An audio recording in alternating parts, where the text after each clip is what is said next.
Hello, everybody. Carl here. I just wanted to give you a little recap of the first part of my interview with Hengst before we jump into part two. In case you haven't watched it already, the link is in the show notes below. Go and check it out. Very, very good.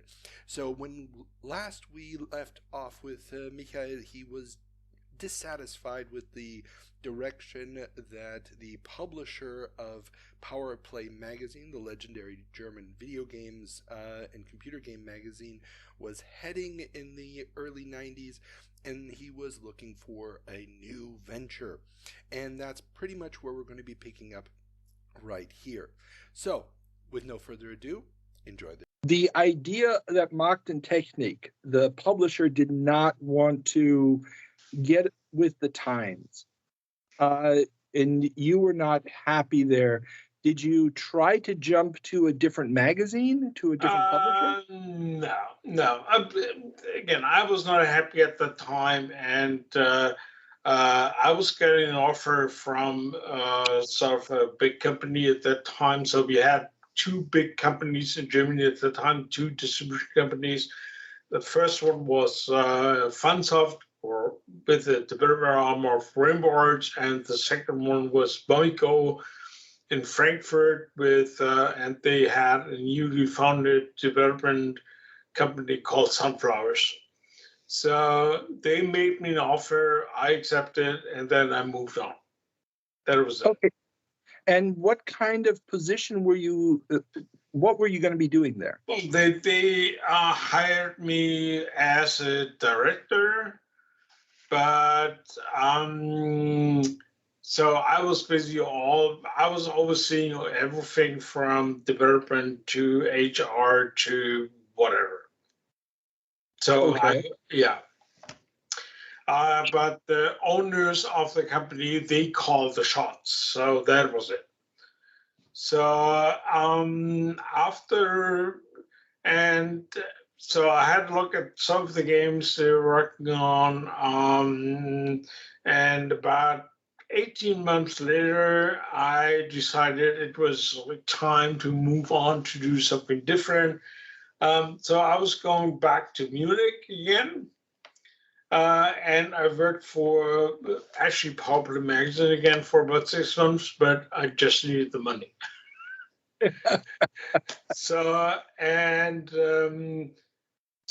But after that, I went to found my own company. So I had my own company from 96 to early 2000.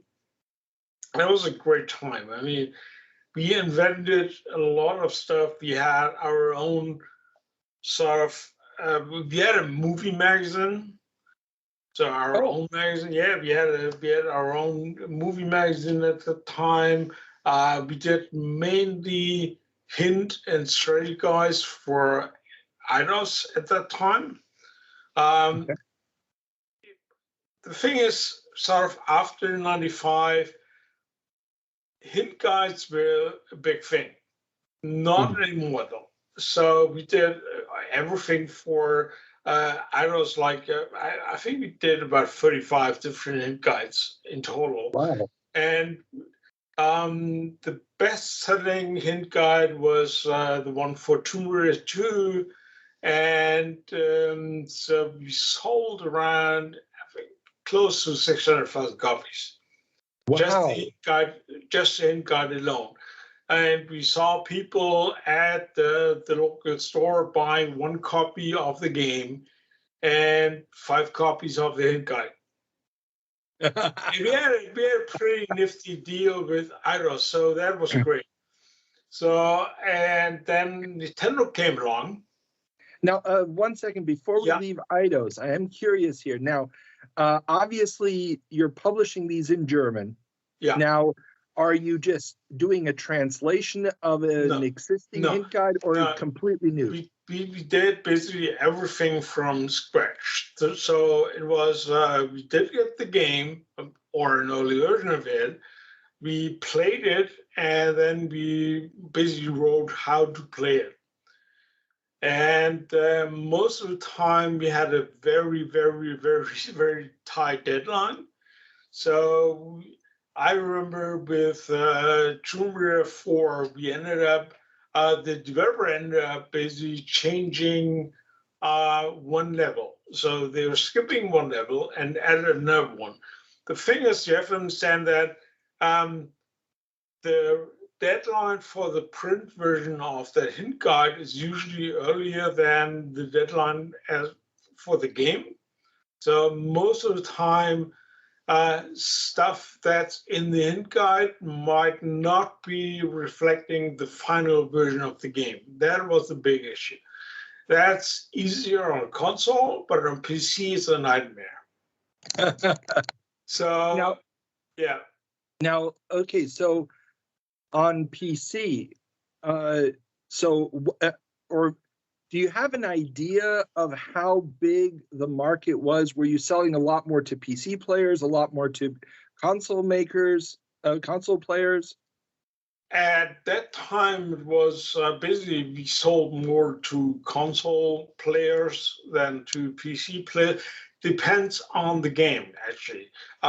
Most of the time when it came out on PC first, it was obviously a PC audience.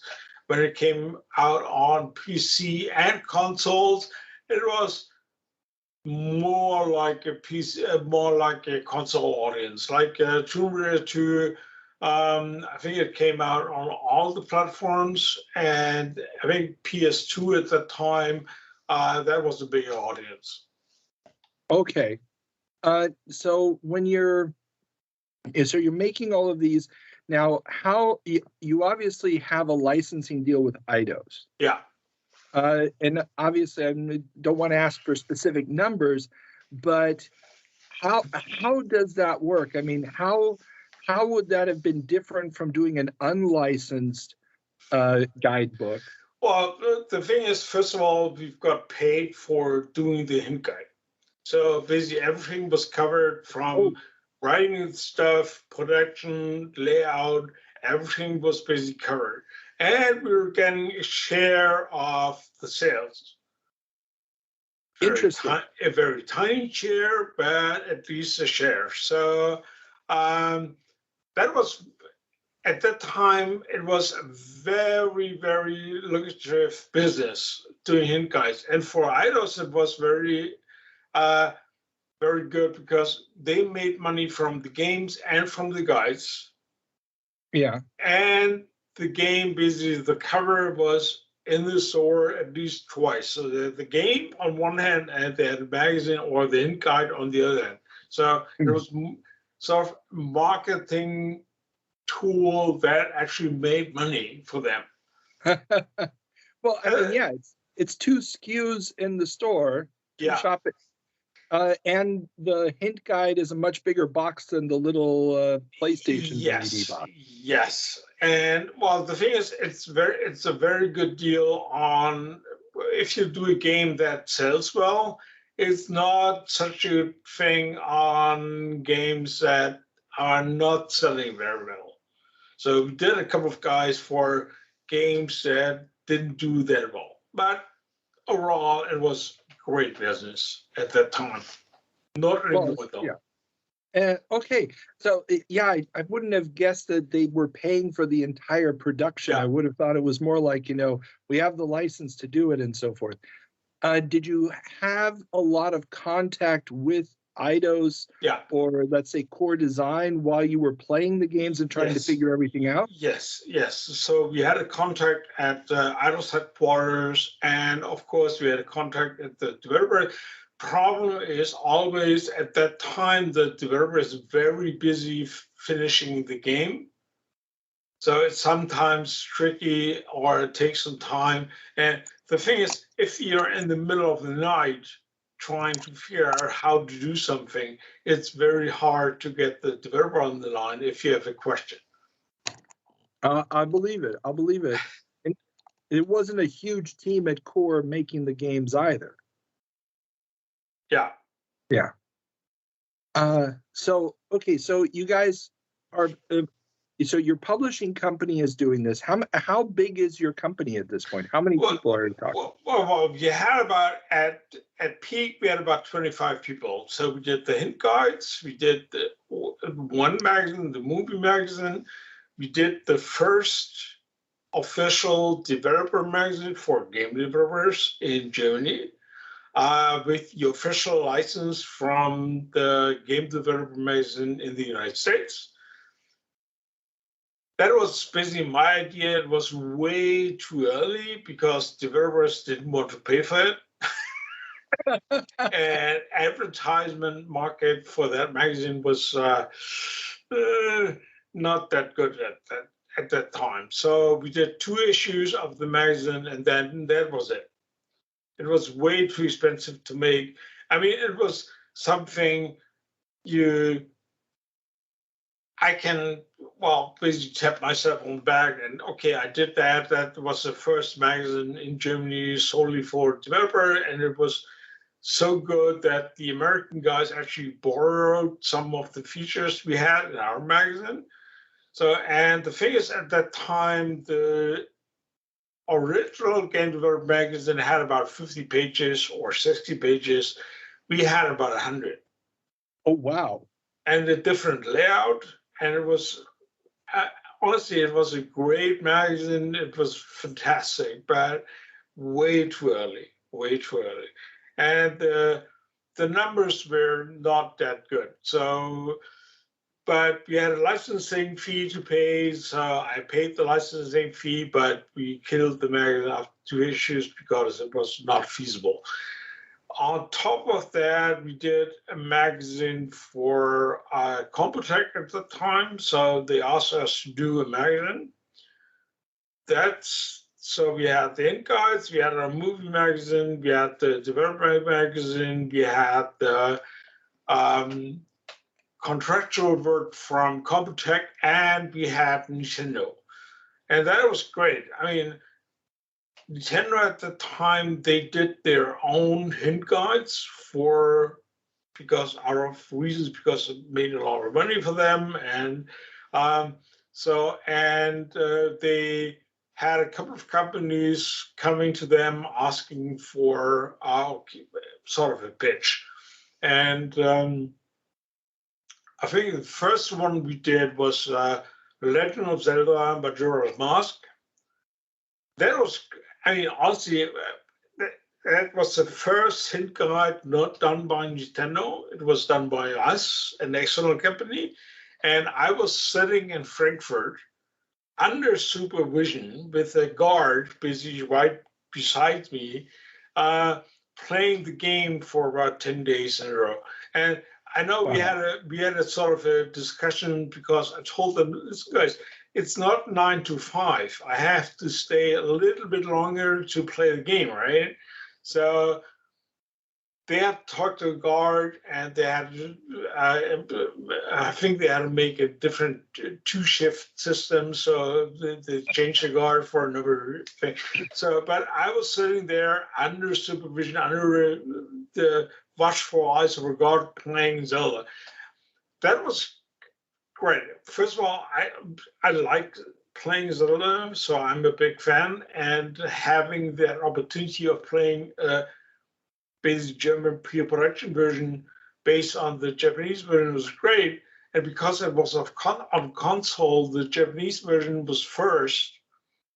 So I had a lot of stuff I could tap into. I had basically the solution for the Japanese version. I had tons of artworks and guidelines, everything. That was great. That was great. So, and we had a slightly different deal with Nintendo. Then, of course, all the other Nintendo companies in Europe were not too happy about it because all of a sudden they couldn't make money out of those hit guys because they were all made in Frankfurt or by us, right? So you guys started making basically all the European versions of the hint guys. So we did Majora's Mask, and we did Pokemon Gold and Silver, and then somehow it went bad because a couple of companies were not happy with the translation, and so that was it. So we did 2 games, and that's about it. When you say the other Nintendo companies, you're talking Nintendo Germany, Nintendo France, Nintendo England, and so forth, right? Yeah. Okay. And so you guys were basically, it was each country up until that point making their own. Yeah. And all of a sudden it was basically just Nintendo Frankfurt.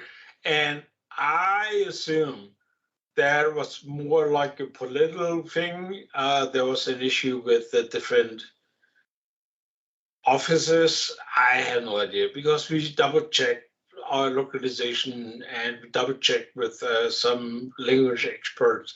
It was fine. So I assume it was more like a political thing. Anyway, so we did 2 games and that's it. Gotcha. So now you guys are, and one more thing about, so you're doing the playthrough of Majora's Mask. Yeah. Are you videotaping your playthrough, or do you have to constantly be taking notes to make sure you know what to write in the guidebook? At that time, I basically took notes. Okay. Interesting, because that must have been a very, very tough way of playing the game. Yes. Yes.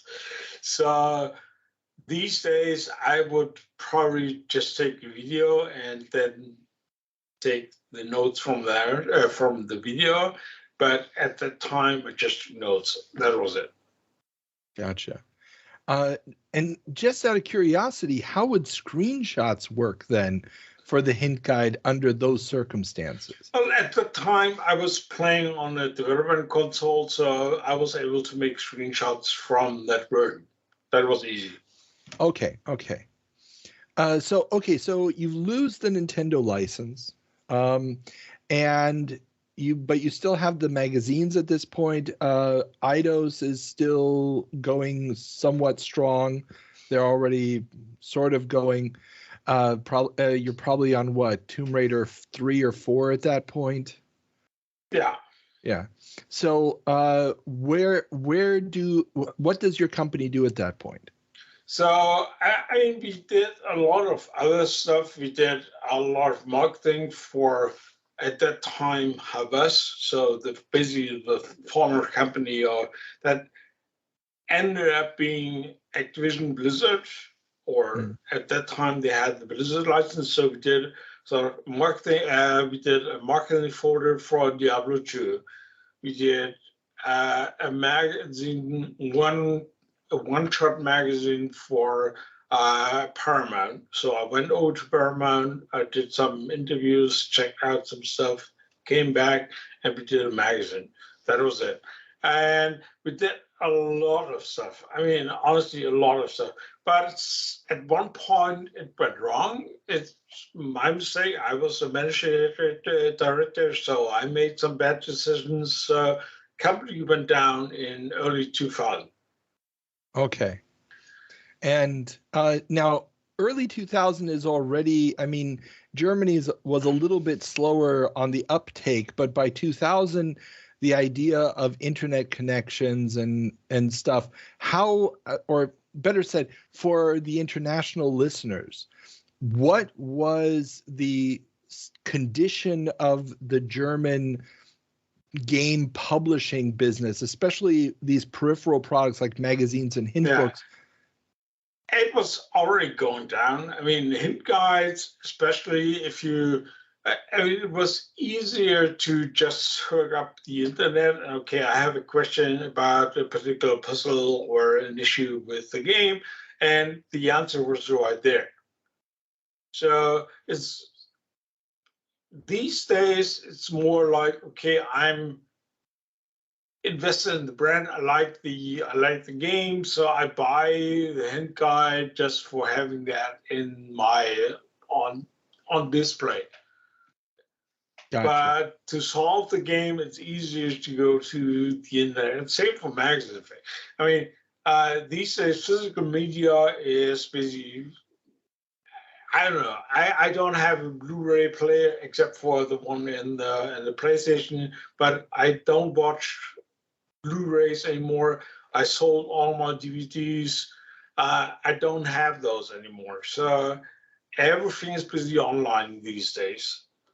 And there's no, I mean, it's magazines are still there, but it's becoming more and more like a niche. I mean, it's not like at that time, I think we sold about 10, 15,000 copies of the movie magazine, but it was already in decline. Same went for the Ink Guide. So at the beginning, we sold about 500,000 copies of Tomb Raider 2. We ended up probably selling 20,000 copies or 15,000 copies. So it was not a viable business model anymore. So, Gotcha. So what do you pivot to then? Sorry? What do you change to? What's the next port? Well, the next thing was basically going bankrupt. Well, again, I made some. The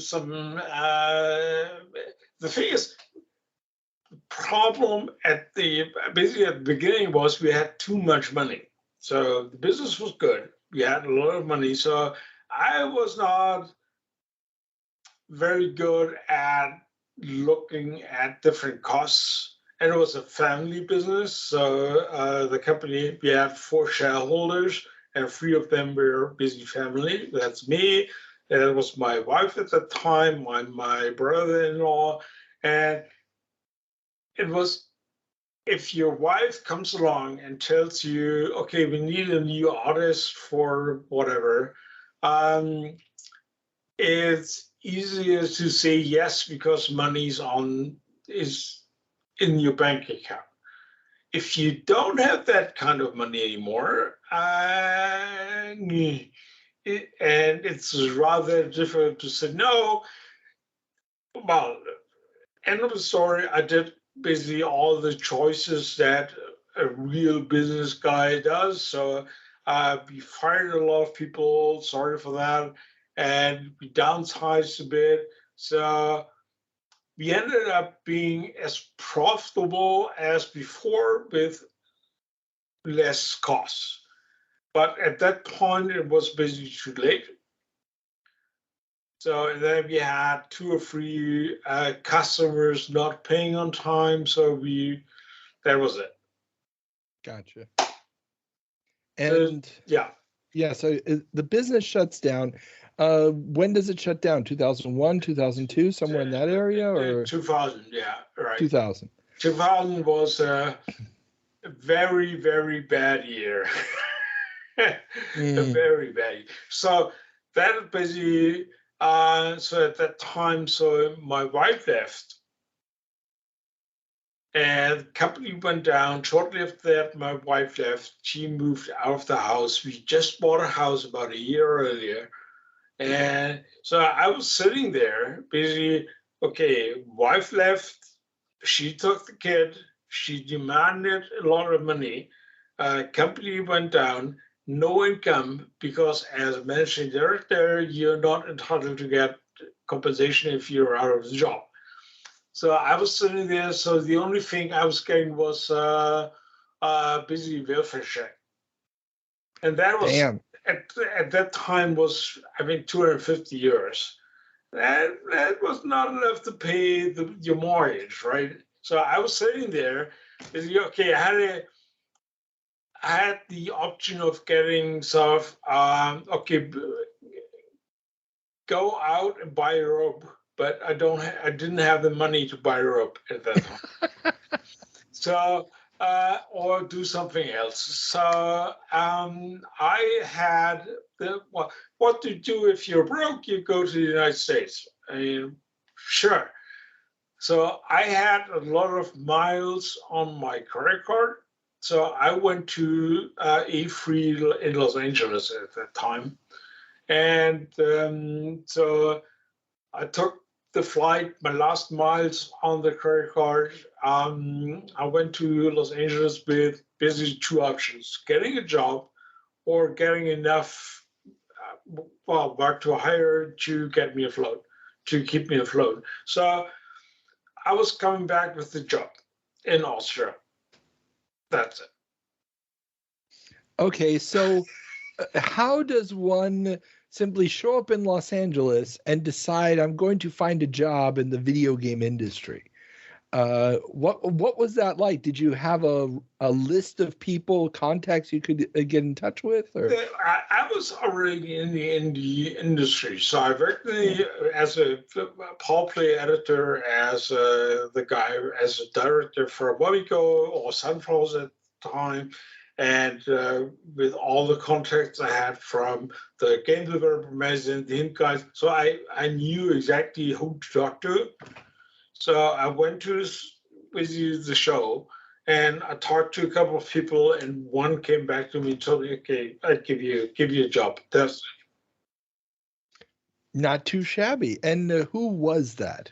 At that time, it was Jowood. Jowood was a new rising star on the horizon. They just went public. They had a lot of money. They bought basically German developers right and left, and they had that the headquarters was in Rotterdam in Austria. So I was moving from Munich to Austria, close to Munich to Austria. That's it. Okay, now for the international audience, what were some of the studios that Jowood had under their umbrella at that time? Jowood basically bought a massive entertainment at the time. So one of the biggest titles was Aquanox, that submarine game. Mm-hmm. They bought the guys that did Söldner and Panzer Elite. They bought, I think, Neon at the time. So the general idea was, okay, we have one studio that's very good in terms of technology. That was massive. They bought another studio that was very good in design. That was the guys from Frankfurt, Neon. And so they had that idea. And they had a big subsidiary in Frankfurt as well. So at that time, it was a really big company. So it was a shooting star. But, well, it looked good on paper. So, well, I'm not telling you all the dirty details. Of course. After 5 years, I left the company and I did my own thing. So I went freelance again, and that's probably, well, I'm doing freelance ever since. So I did 2 gigs as an employee in 2 different companies after that. And so after 2006, I went to work in Holland for a while. I worked in Belarus for about 2 years. I had an apartment over there. That was interesting, to say the least. 2009, I had motorbike accident, so I didn't do that much. That was also a difficult time. Then I went to work for Gameforge. So that was interesting because that was the first time I went to work for a company that does free-to-play and browser games. But that was basically the heydays of Gameforge. I mean, they had about 750 employees. Now they're down to 300, but money was not an issue at the time. So, how was you're working at these studios, and the Belarus thing I can also imagine was interesting. So are you being sent there by the publisher basically to keep an eye on what the what the developers are doing? Are you being hired by the developer? Yeah, in Holland was basically the publisher was hiring me to look after two games from different developers. And Belarus, it was basically the developer who hired me. They had an internal development going on, and then they hired me to look after the development. And Gameforge was, again, the publisher hiring me for doing one or two of their games. At that time, they were hiring me for doing a strategy game that was developed by a company in Munich. And because I'm a big fan of strategy games and I know how they work, they hired me to look after those games. And well, I had a look at the contract with the development company, so I have that strange, well, sort of attitude of asking questions or asking too many questions. So I looked at the contract with the developer. I looked at the milestone plan of that said developer, and I said, look, there's a little difference between what they have planned and the contract. So how does it work? So they ended up with basically nullifying the contract with the developer. And then I was out of product for a while. And then they bought the Star Trek license. And because I'm, well, sort of the only one who knew Star Trek at that point in time, I was a producer for two Star Trek games. Gotcha. None of those games was ever released. Anyway, but that was not my decision. Anyway, so Okay. yeah. So now this you have a weird situation then, because you are supposed to be helping the process along, if I understand this correctly. Yeah. Making sure everything is running somewhat, but you're coming into existing situations every time. Yeah. Were you ever in the position of having to sort of birth the projects or starting the projects out? Yeah. That was basically much later. So at the moment, I'm after basically Gameforge. So after they canned the software games, I left the company. I was working on my own. I started working for a company in Munich as a freelancer, and that was basically the same thing. So they called me, okay, listen, we have an issue. Can you please help us out? And I came to that company. I looked at the game. I started asking questions, and well, the game was not in a very good shape though. And we had no wonder why it was not in the good shape. So that's a story for a whole other video. So, but I looked at the game. And I said, well, this is an issue, this is an issue, this is not going to work, this is a problem. And the problem at that time was the game, well, the game and the company around it was basically funded by investors. And they had a big meeting with the investors because they were becoming unruly. Okay, we already spent a lot of money on the company, on the game, and been told everything is fine. Where are we? And I was told, okay, tell them the truth. So they say it'll set you free, but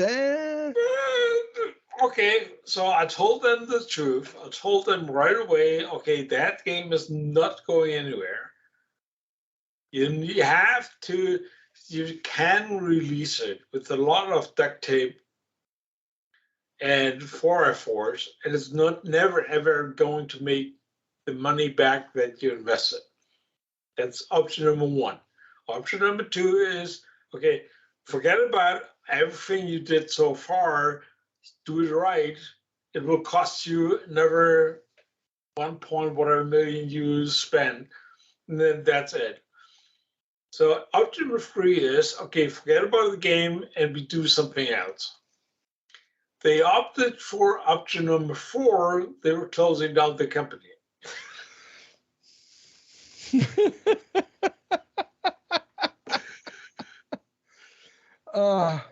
Now, was this going to be a traditional commercial game, or was this also going to be a free-to-play game like what you had worked on at GameForge? That was supposed to be a free-to-play browser game like the ones GameForge did. At that time, everyone was into that browser game thing. Everyone wanted to have a share of that pie. Everyone was greedy. And I mean, that's something I learned in those years, that a lot of investors are not questioning the things enough. They have that idea of, okay, I give them $1 million and they give me 10 million back in about 5 years. That's it.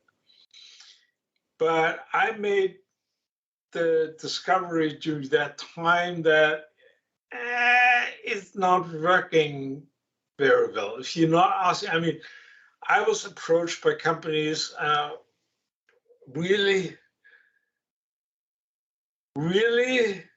people are giving you money for that? And they are not questioning whatever you're doing with it? I mean, I'll say that I was just amazed honestly, how stupid money is. Yeah. I honestly, the only thing that prevented me of doing something like this was I want to wake up in the morning. I want to watch me in the mirror, and okay, that's not you don't want to do that. I totally understand what you're saying. The going the swindler route can be easy, but yeah, it's tough. Now, I do have to ask, because you had worked on other projects and you're obviously doing sort of at least a mental calculation of this game is going to sell this many units, or this game can afford to cost this much. Yeah. Was it difficult when you got to GameForge to learn what that calculus is for a free-to-play or browser game? Actually, it was very easy because they had all the numbers. So they're doing it right. So they have 3 different calculations. So basically, a normal case based on their experience, a good case, so how much CCUs and whatever we have at the beginning, what was our retention rate, and the worst case. So if something's going not right. And that's basically how long does it take from, okay, how long does it take to get our investment back? So that's something they're very good at. They're very good at crunching all the numbers. So I learned a lot of how that works from my time in GameForge. So stuff. And I learned a lot of how does a free-to-play game or games as a service operate, like with all the databases you need and all the updates and everything. So that was very, very good later on when that company, for example, called me, our game is not going anywhere, so I have a look. And I start asking simple questions, like, for example, simple enough. I mean, first thing you do, you look at the game. Okay. Second thing is you ask the developers, okay, did you do scalability tests? Did you check how many people can play the game at the same time without the service breaking down?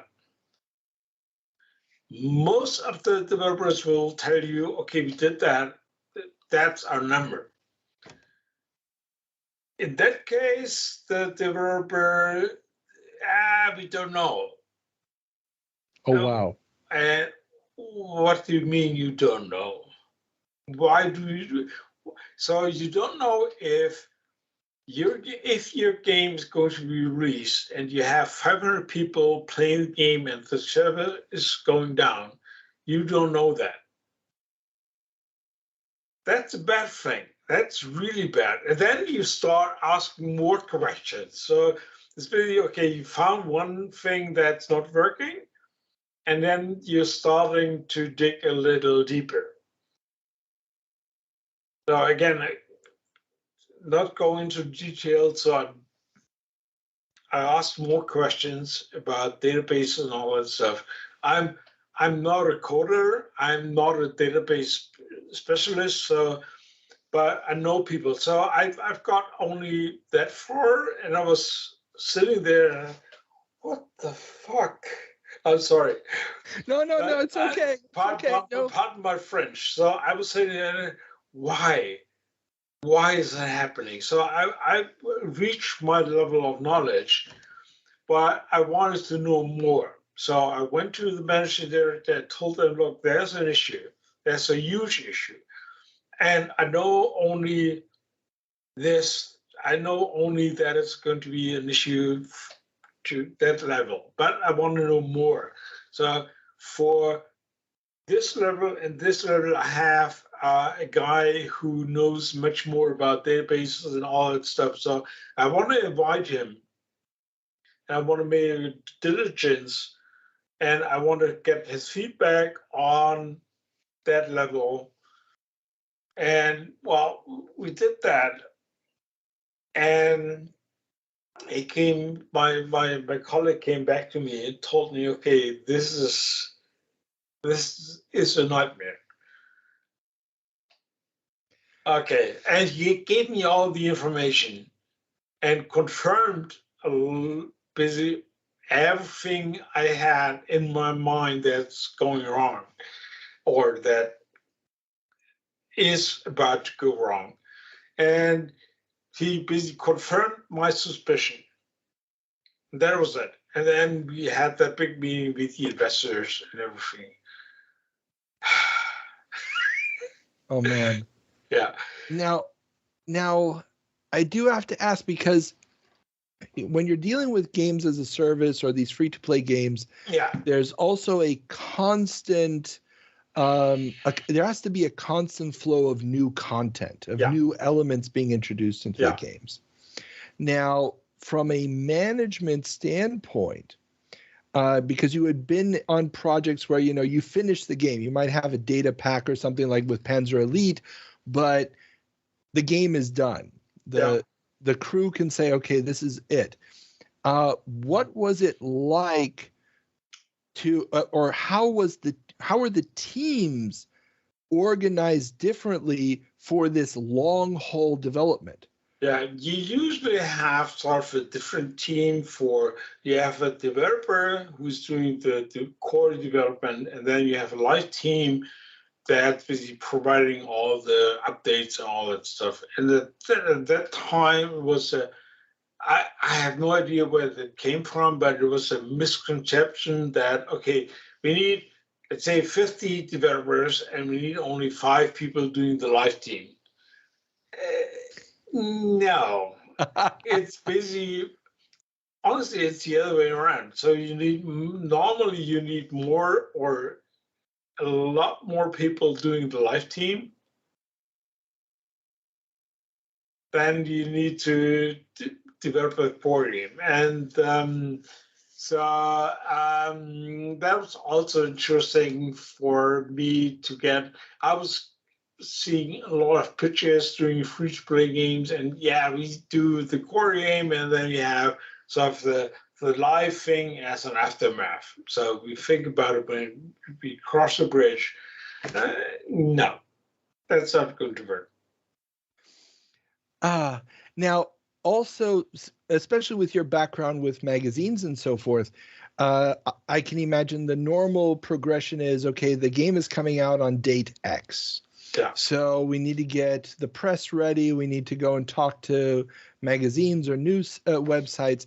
But when you're doing a game like this, where every new update, how do you organize the PR around a game like this, or how did it differ from the games you would do at Jowood? Well, for the core game, it's pretty much the same. So you have milestones, you have things you want to achieve at that point in time. You have you have a set of features you want to release at that time. So,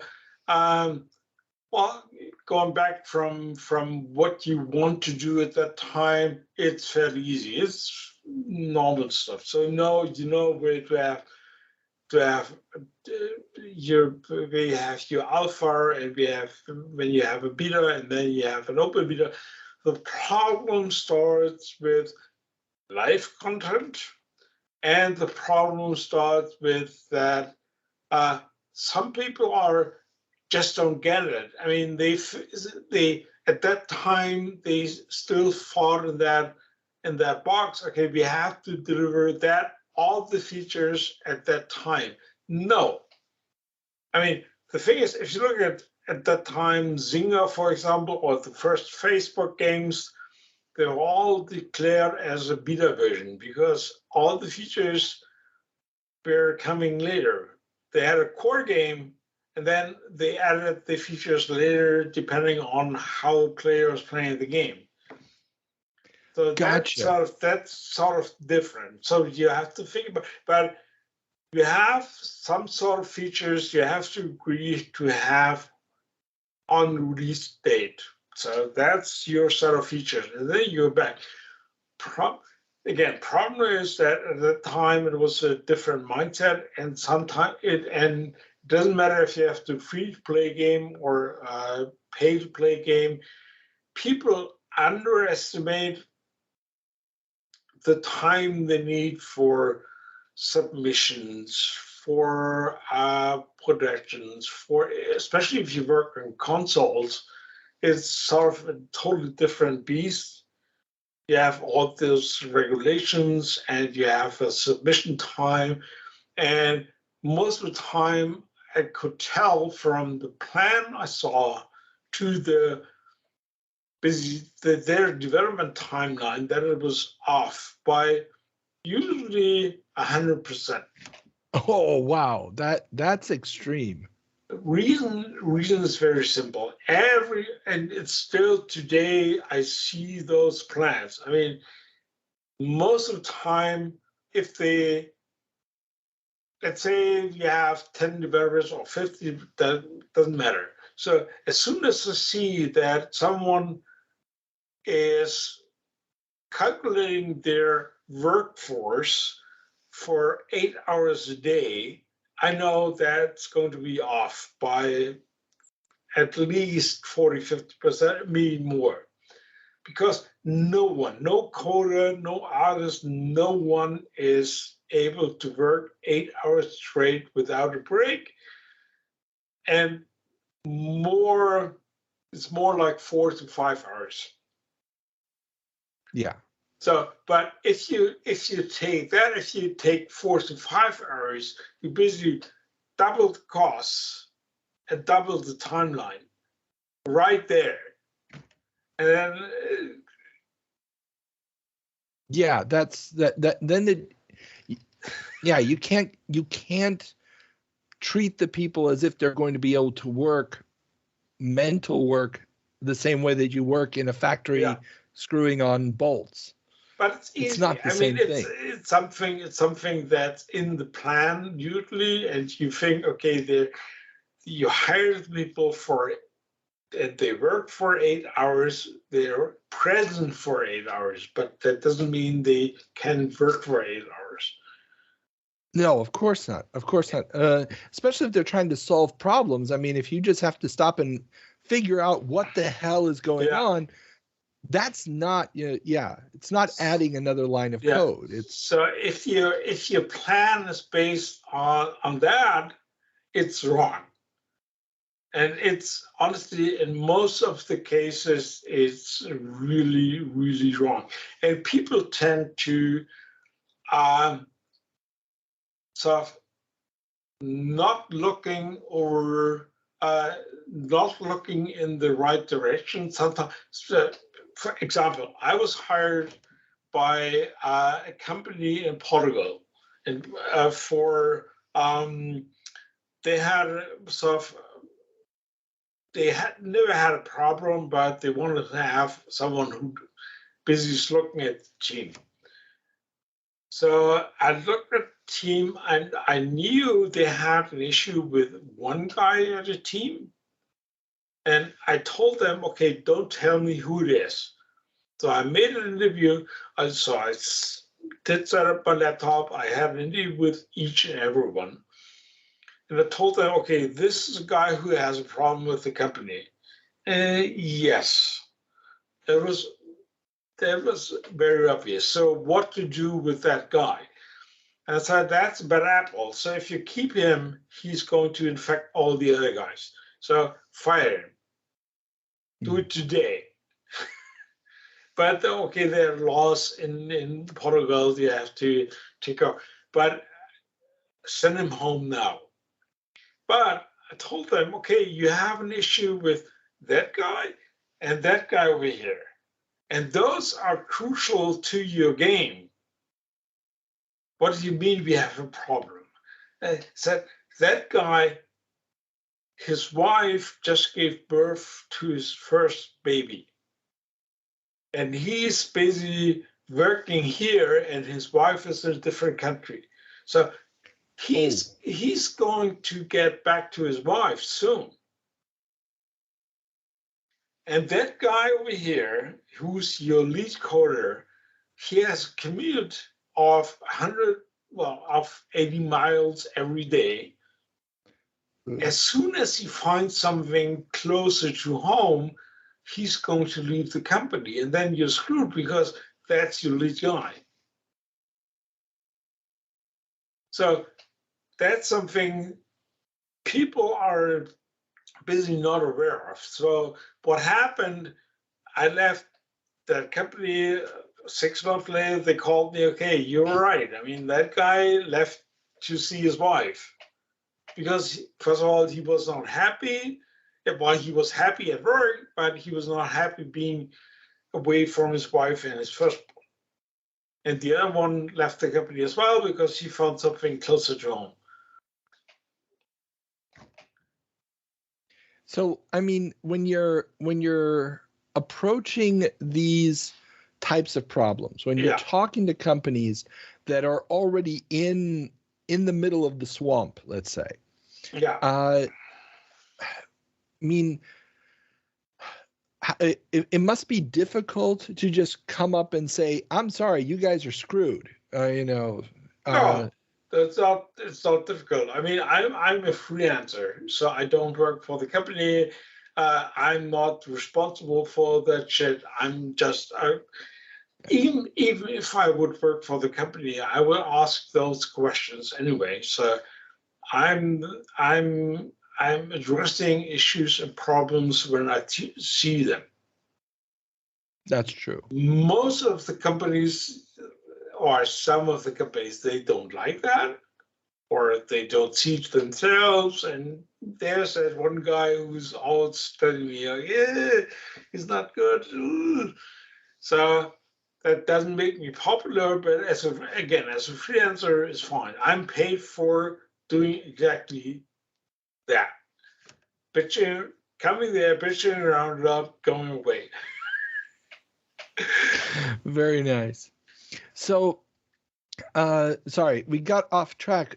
So you do this work in this free-to-play arena. Yeah. You're working as a freelancer, and I had asked the question: did you ever get to come in on a project at the birth of it? Yeah, that was I was working at a company or for a company in Munich, and they had that one license for toys, and at that time I was basically doing the design for the game, basically doing the design for the sequel as well, not all of it, but laid the groundwork for the sequel. I wrote a lot of the dialogue. I wrote a lot of the missions. I did basically everything. So I produced the game. I talked to to Nintendo, Sony, and who else? Microsoft. And so I produced the title. I designed it. I wrote some of the text in the game. I wrote some of the missions. But that was sort of the birth of the game.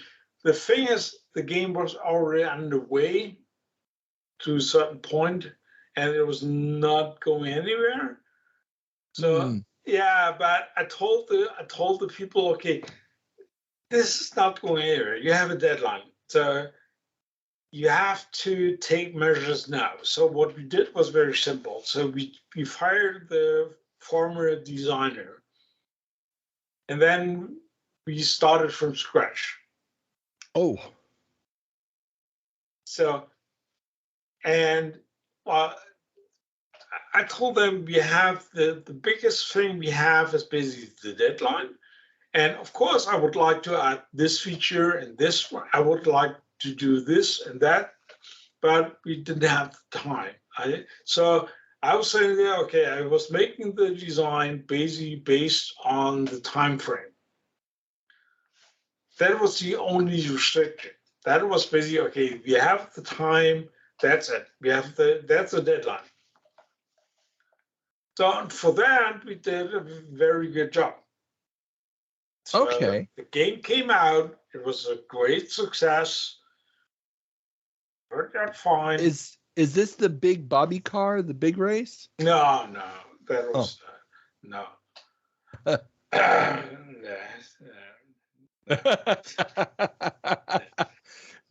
Less said about that one, the better, huh? Okay. It was the bar card. Honestly, it was not a bad game, but the license. I'm sorry. Yeah. And all that needs to be said. I would like to go back for just a moment to Jowood, because Jowood is a story fairly well known in German-speaking gaming circles, but outside of the German-speaking world is a less known story. But they produced, and you were involved with several big titles there. So when you obviously always talked about how there were some issues there with how the company was run and whatnot.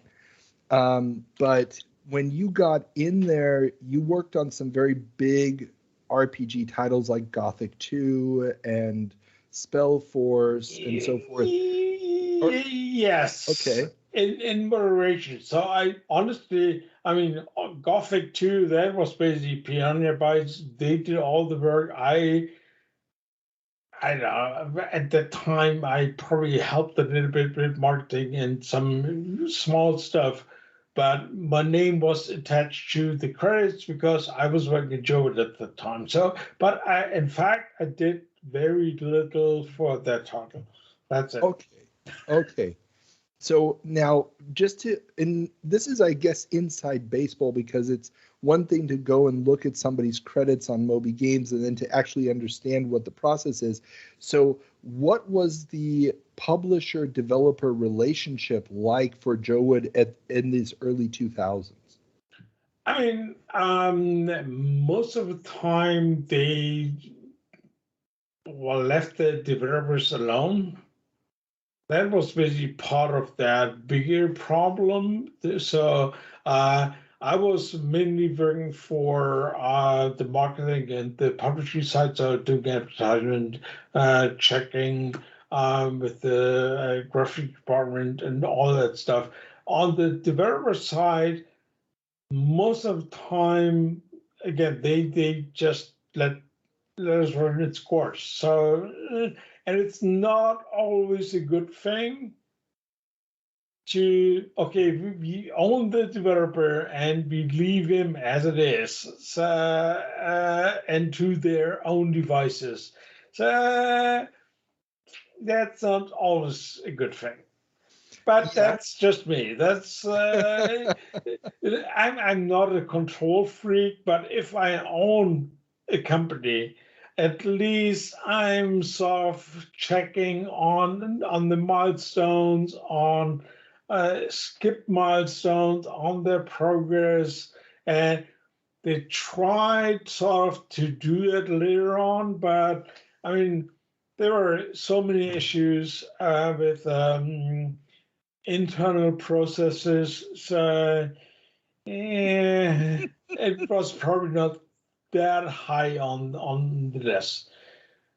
Gotcha. So when you're there, I mean, it's, I guess you're not then having any kind of regularly scheduled check-ins on the companies to see how well the game's No.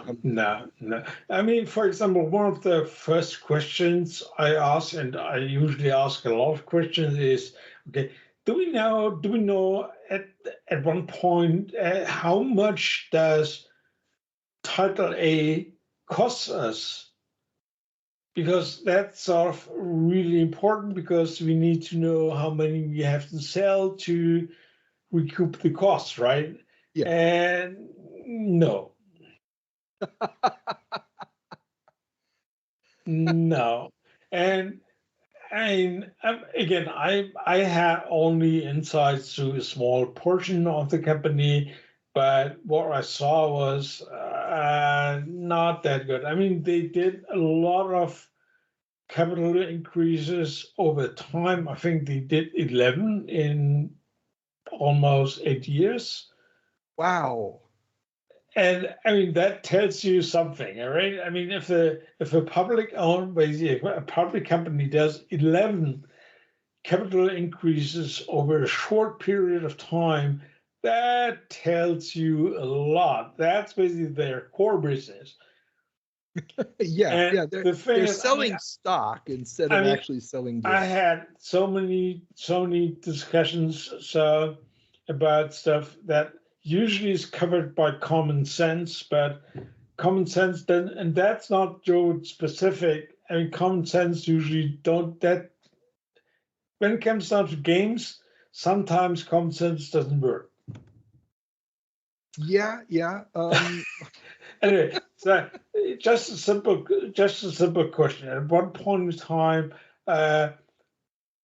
early 2000, 3O companies went, the 3O company went down, and they were selling off some of their IPs. Normal thing, right?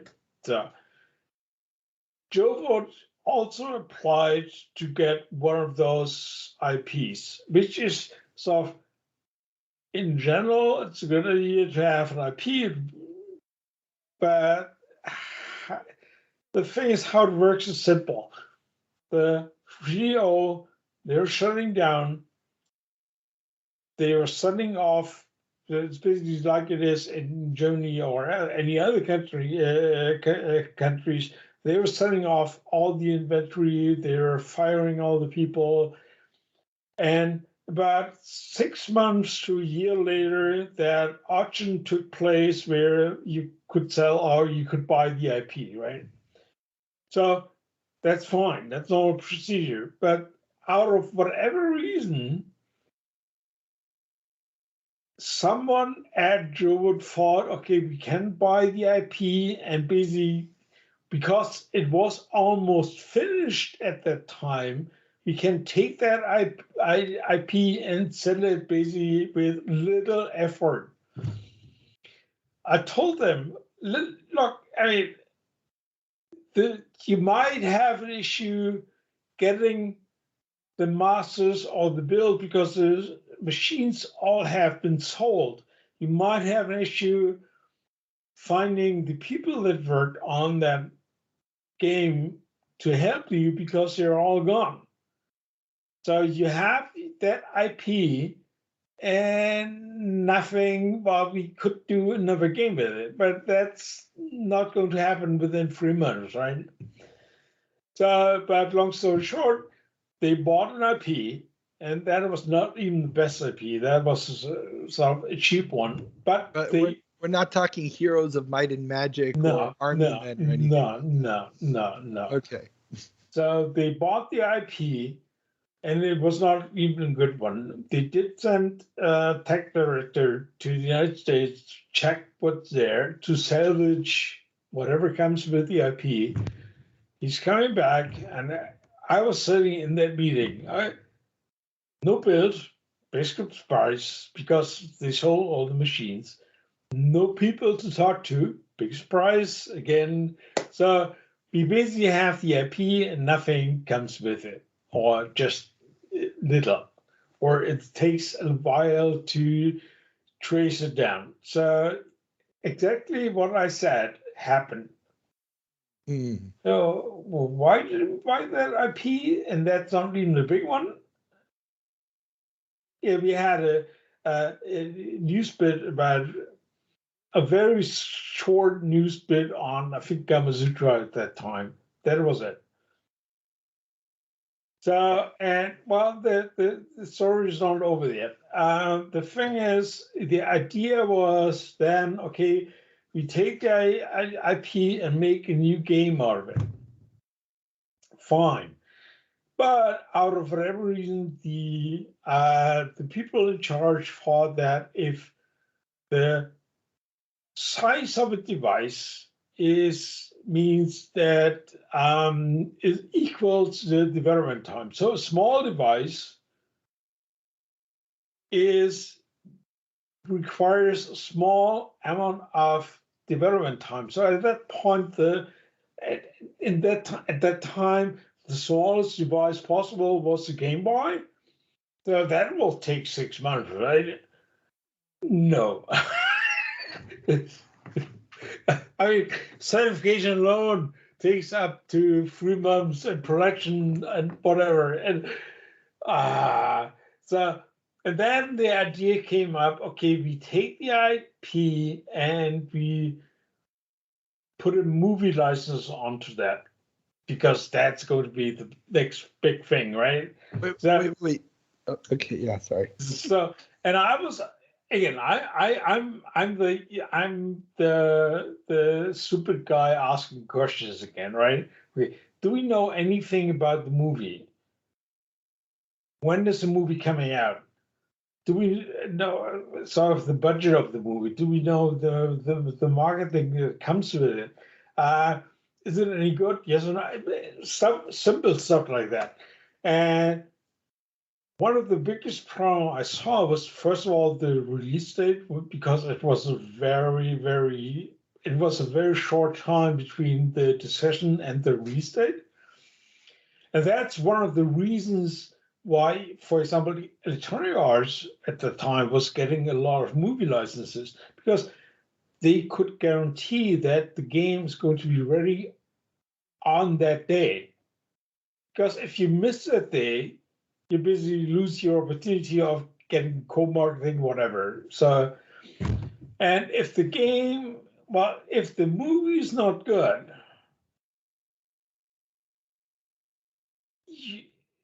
you're screwed anyway. So, again, and the thing is, and on top of that, usually, okay, you guarantee to the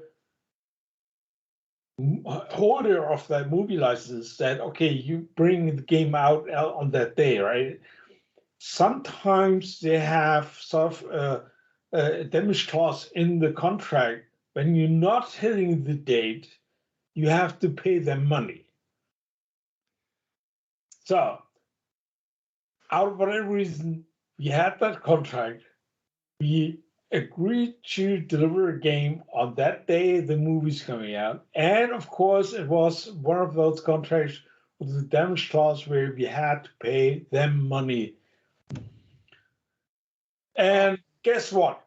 The game was not ready. The movie sucks. I mean, big time, honestly. I mean, I think it's one of the worst worst movies on IMDb. I think in the bottom 5. What movie? I gotta ask, which movie are we talking? It's a motorcycle or whatever. Okay. I think it's the top 5, and during that whole process, someone told me the budget for the movie is $10 million. Oh And no. I thought, what? I mean, that's not even a budget. Anyway, so game was late.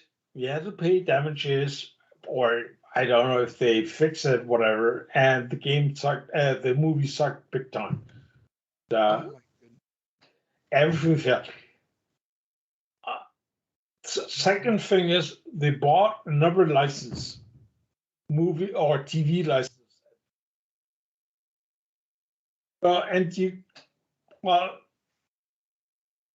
Usually if you buy a big TV license, you give it your best developer. Yeah. Soft common sense, right? So yeah, they gave it to a developer that didn't do anything on consoles on PC before that. That would have been their first title. Problem number one. Problem number two, that developer is on the other side of the planet. So it's very far out of reach. Third problem, you're not going to send a producer, your own producer, to their office to check on them on a regular basis. And the biggest issue, you pay your development budget never ever upfront. Wait, okay. I'm trying to sum up all the mistakes here in my head. Okay, please continue. Yeah, so I mean that was sort of the whole thing from our perspective. So they paid a huge bunch of that development budget upfront. They gave it to a developer who never did a console game before, or PC game for that matter. So basically, totally inexperienced. They never figured that having one on-site might be beneficial for the company. And then they were running into financial troubles anyway. So what happened, they did send someone down there and they stopped paying him.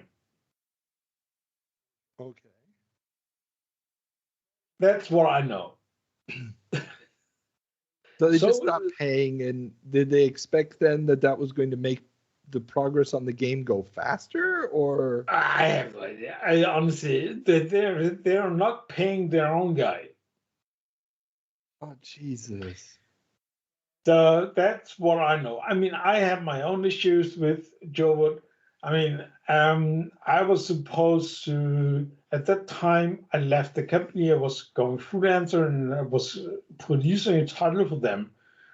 So on PC and consoles. And the thing is, the developer who was supposed to do the PlayStation version stopped working on that PlayStation version. And well, I sued Jowood at that time because they didn't pay my bills.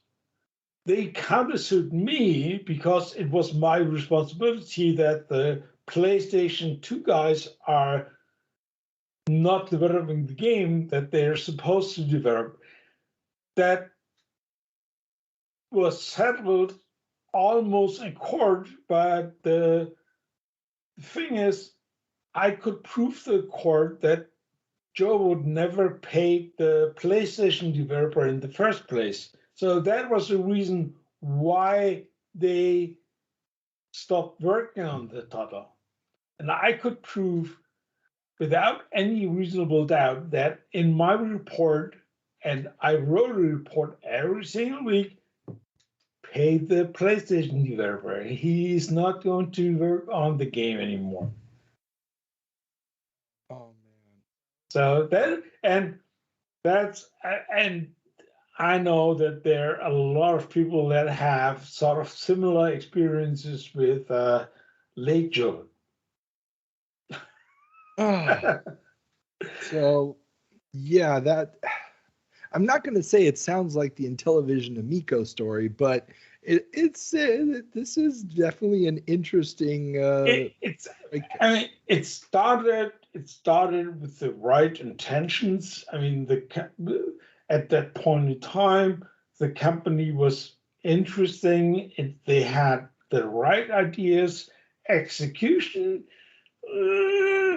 questionable, and the late years there that was really not that good. I hear you now. So you're basically out of there once Yeah. once your issues with them start up. They managed to eke out for a few more years. Now, back to your freelance work, just to understand how that business mechanic works. So, as a freelancer working in production, how do you go about getting work? How does that work? And you don't have a boss just telling you this is your next assignment. So it's like basically every salesman you what in German it's called Klinkenputzen. I don't know if you have a similar word in English, but it's basically You have to hit the pavement. yeah. That's Yeah. it. So you have to go to shows, you have to talk to people, you have to keep your basically you have to keep your ear on the business. You have to know what's going on. Where is that next opportunity? That's about it. And when you're doing it, most of the time, at least it was in my case, that I'm getting a call that okay, we have a troubled game. Can you please look at that? Or we have sort of an art studio in some obscure location and they're not doing what they're supposed to do. Can you have a look? And then all that asking questions, those come really in handy because okay, you look at stuff and then wait a second, that's not right. So can you answer this? And where's your milestone plan? Where's your where's your ESSA plan? Where's your stuff like that? Is it fixed in the contract? Yes or no? And most of the time, it comes down to honestly, again, common sense. I mean, the most basic stuff like definitions. What is milestone? What is an alpha version? Does the publisher knows what's included in the alpha version, and is it the same alpha version that the developer thinks is an alpha version? Yeah, okay, I can totally see just getting those definitions down and make those clear is yeah. Yes, so that's something. Okay, make it as clear as I mean. There are always going to be mistakes, changes, stuff that happens. But if you have a clear definition at the beginning and everyone knows about it and everyone talks about the same things, that's better. Same goes for responsibilities. Who is going to be responsible for that? I saw so many contracts, and even from developers, that I mean, who's doing localization? So the publisher, well, wait a second, you said you're going to deliver the game in 5 different languages, right? And that's news to me. I'm just delivering you the game in German. Who's doing QA? Stuff like that. Honestly, simple stuff like that. That makes I can totally see how that kind of stuff would basically, if it's not cleared up properly, the developer doesn't know how to budget for it. The developer may not even have the resources for it. The publisher is thinking, they think they know what they're getting for the money that they're paying. It's a huge mess. And most of the time, if I look at budgets from developers, most of the time their budgets are off totally, because they're thinking that everyone is working 8 hours a day or even more. They forget about holidays, someone being sick. They're not taking consideration. They forget about submissions and production times. So they think if they deliver a master, that's basically their deadline.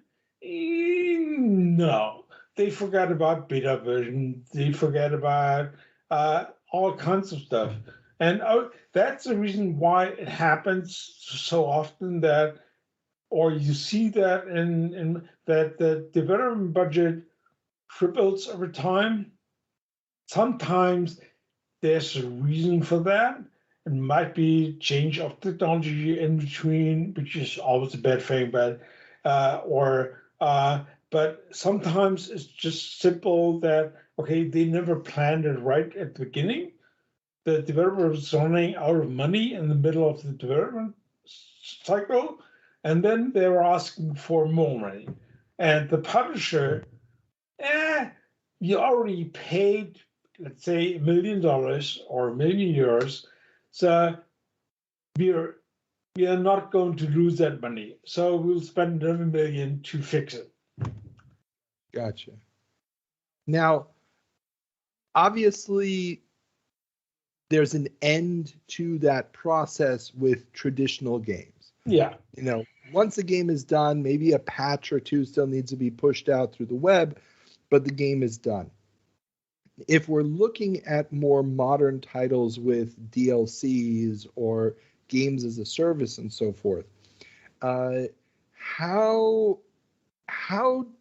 does that work, both from a negotiation standpoint in your experience, and how does it work from how do we solve the problem? I mean, how do you estimate how much extra material needs to be delivered for the game to be successful? Well, the thing is, it's actually not that sort of different, because it's a definition issue. Yes, free-to-play game or games as a service grow. They're supposed to grow over time. They're getting more content later. They need more attention later. They need sort of an upgrade plan, DLC plan. We have specifics for different platforms. So yeah, but same thing for, let's say, the base game. You need to have sort of a timeline, a milestone plan. At one point, you have to agree on what's going to be in the game. So you have your content for the release. That's going to be in the game. It's sort of easier to say, okay, that part might be, let's take it out of the main game and put it into one of those DLCs.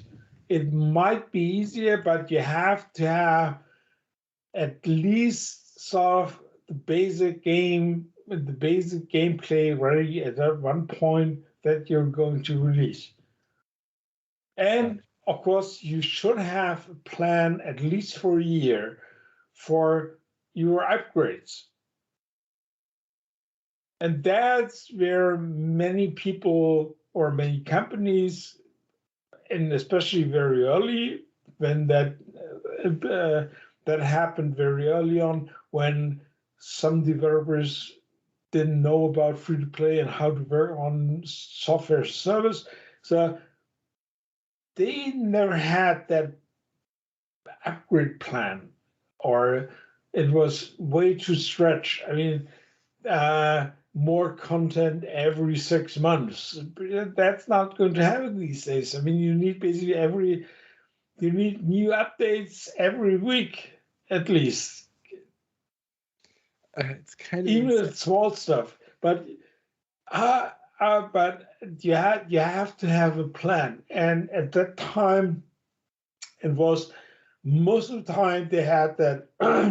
They thought that, okay, the majority of the developer is working on the base game, and the live updates, we can do that with 4 or 5 people. And no. Now, this connects back to your experience as a games journalist. So in the traditional days of packaged games, obviously you get on the store shelf, and for most games, there's a very limited shelf life. Yeah. And you always had the ones, the Dauerbrenner, as we would say in German, the ones that just sell forever, like a Falcon 3.0 or something. But most games basically one and done, 6 months at the best. Yeah, your one shot, and that was it. Yeah. Now, and let me know if I'm just perceiving this wrong from the outside, but there seems to be a new trend of some games just not catching fire until much later. So they come out and they might, get patched 20 times before they build an audience. Is that something that you've seen inside the industry as an actual? Is it just an anomaly that gets headlines, or is it something that's actually becoming more and more commonplace in the industry? I think it's becoming more and more commonplace, especially with bigger titles. I mean, I saw that with smaller titles as well, but it's becoming more and more common with bigger titles because they're they're not way too complicated, but they're much more complicated to handle and to plan. And there you have so many moving objects and so many things that can go wrong, and so many people that just the possibility of something going wrong is basically much, much higher than it was back in the days.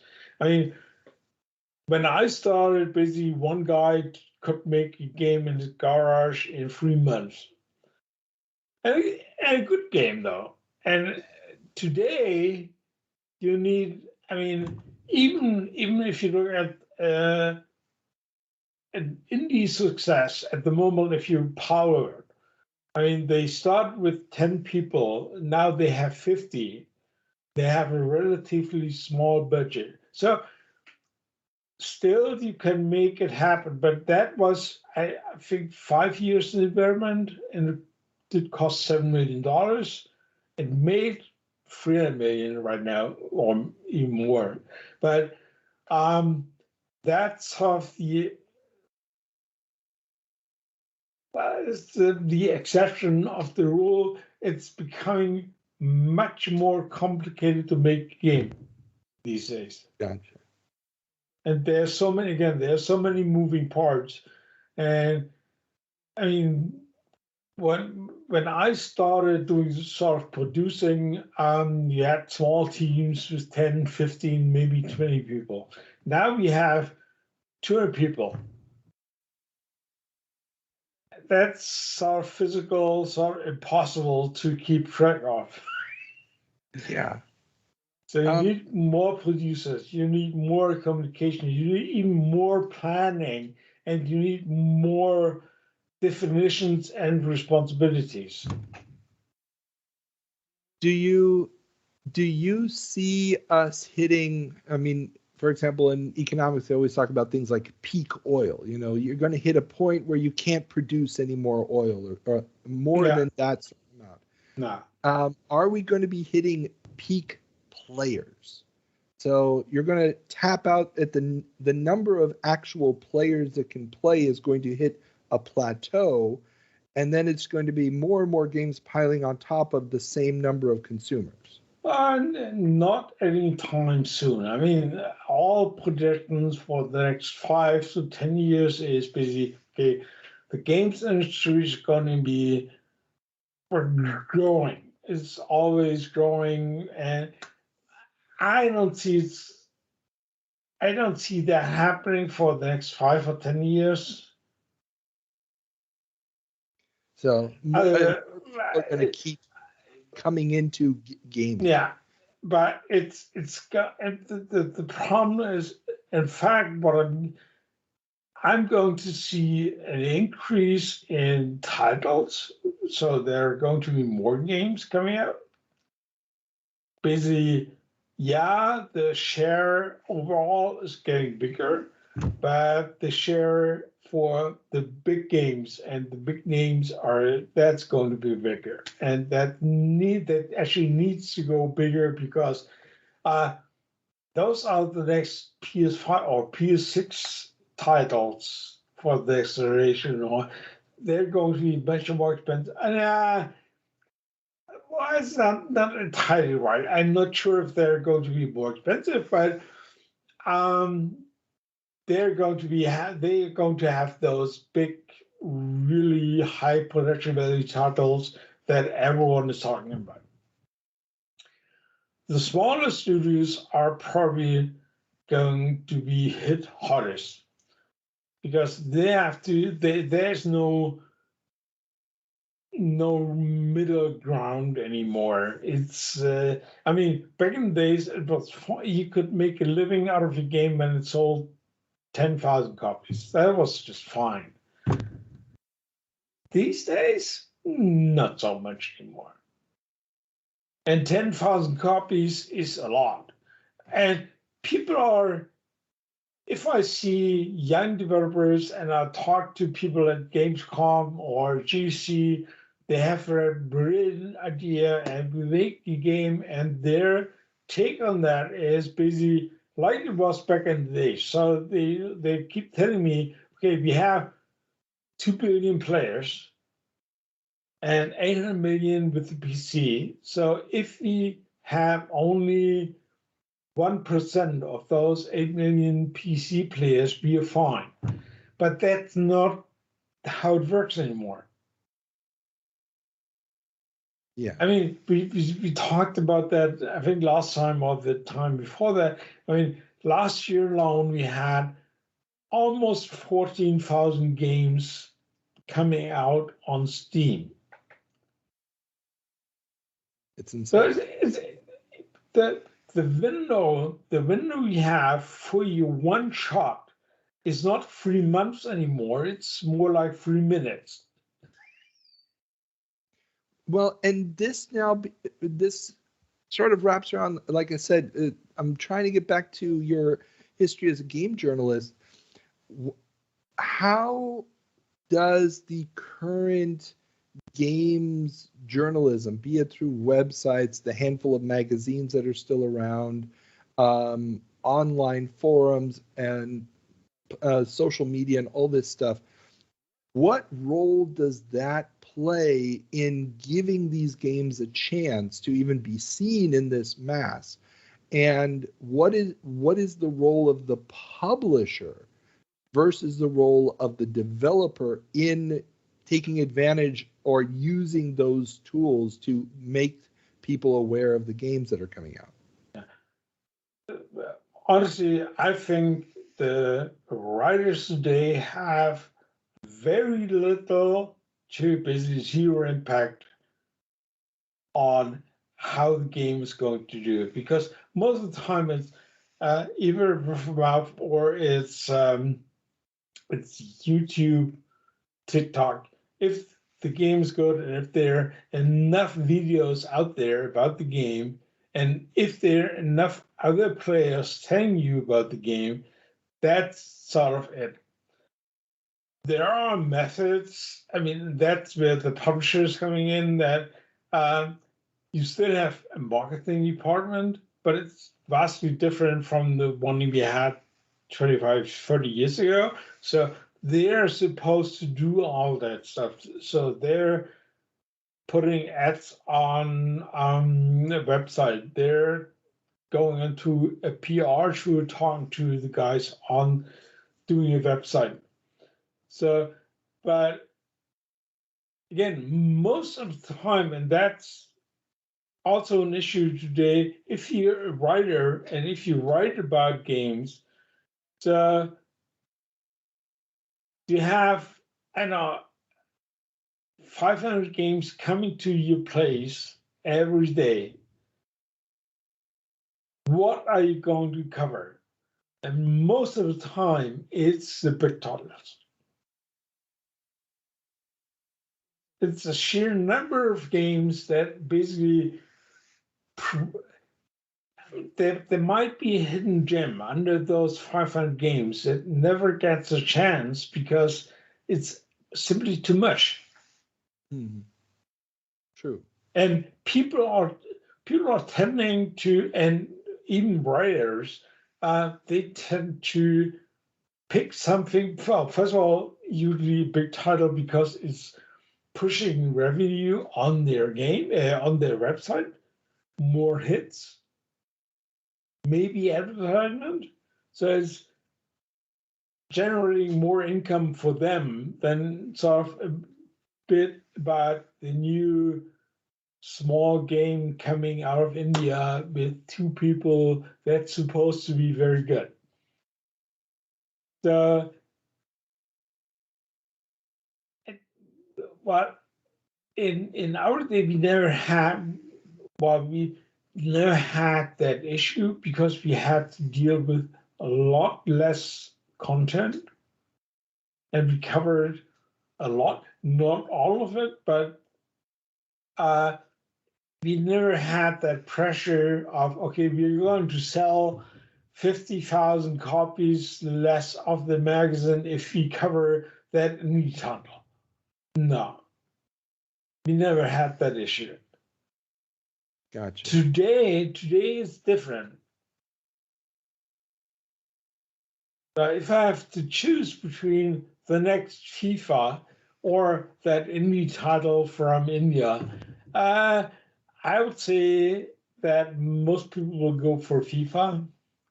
And that's the same if you go to a store or if you go to buy something online, you always buy.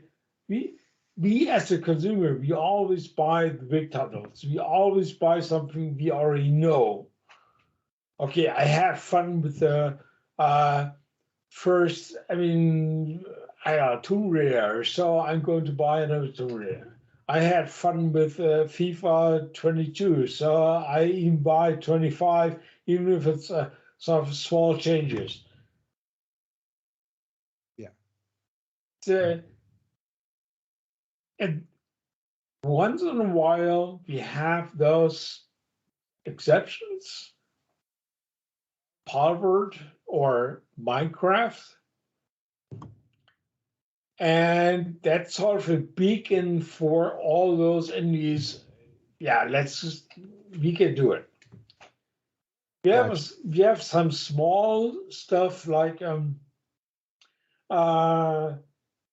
what's the name of the company? It's a small company. It was run by a student for about 5 years. Voxel, where they did that Avorion, that space game. Yeah. And they sold, I think, 250,000 copies, early access. That's a great game. But that was basically word of mouth. That was getting bigger over the period of 5 years, and then it had that critical mass. Then the press starts writing about it, and then genres picked it up. It was on websites. It was so, yeah. But before that, it was just him and his idea, in 5 years. Wow. Well, yeah, I always think of Stardew Valley. That's the one that I always go back to. Yes, same thing. Yeah, it's just insane. So, given those circumstances, and let's make this a little bit more local, if you will. Given all of those the games industry is international. Stuff is on Steam. It's pretty much everywhere almost instantly. What would be your assessment of the current German games industry? Is it basically just as competitive or equal to everybody else because of the democratization of the market through Steam? Or is there still identifiable national markets with national trends of what kind of games are going to sell there that a French company is going to be making games that French people are going to like, Germans for Germans, and so on and so forth. I don't know if you still have that typical German game. That worked back in the sort of between 95 and early 2000. You had those industry giant, those business simulations. And I think that's over. And the state of the German games industry, I mean, it shows you that that less than 5% of the games, well, let's put it the other way. So we are spending, I don't know, 12, 30 billion euros a year in buying games. And that's 5% is actually the share of what we are making. So in worldwide terms, I think the German games industry doesn't exist anymore. We have a bunch of very good German developers. The Blue Byte, or now Ubisoft, they're doing stuff more for the national market. Even in Anno evolved over the last years, and it has still a very strong fan base in German-speaking territories, but it's a more international game. Yeah. If you look at Mini Studios in Munich that closed down just recently, their games were more for an international audience. Even Piranha Bytes, that sort of German company, the latest role-playing games, they're more towards the national people, but they have to compete with Elden Ring or the stuff that's coming out of Japan. So difficult. So yeah. I see German developers and I see some niche and some small markets, but most of them, they're doing games that are supposed to be for the worldwide audience. The problem here is most of them are way too small. The budgets are not that high. I mean, if you have a small team with 10 people and 5 million euros, your title is probably not going to be as good as one from Holland with 300 people and 250 million euros. That's number one. And it's not only the development. If you're talking to German publishers about their investment in terms of marketing, if you compare that to an international company, a big one, it's very little, very, very small. And that stuff is really expensive, and sometimes it didn't work. I was at PAX a couple of years back. PAX, that was East. We had a sort of smaller booth with, I think, 4 PCs, a small room, a couple of posters at the back, and the whole 4 days were about 90, maybe 100,000 euros just for that booth, right? Wow. And then you had terribly expensive everything. So we attracted about 1,000 players to that game. So that's 9,000 euros per player. That doesn't make sense. No. That's crazy. I mean, yeah. Oh. Yeah. So how would you, or if you were going, if let's say you have the magic powers to make a change, to add competitiveness, to the German industry, what would you do? Honestly, sometimes that's not going to happen, but sometimes I wish back that we're going to hit that roadblock and we're going back to 83. So the magic, the apocalypse of the games industry, basically out of the sudden that 1 year, that's basically going down 95%. For whatever reason, all the developers, all the games, they magically disappear and we have to start from scratch. So what you're saying, video games crash, but that's not going to happen. No. It's going soft in cycles. It's probably going to be smaller.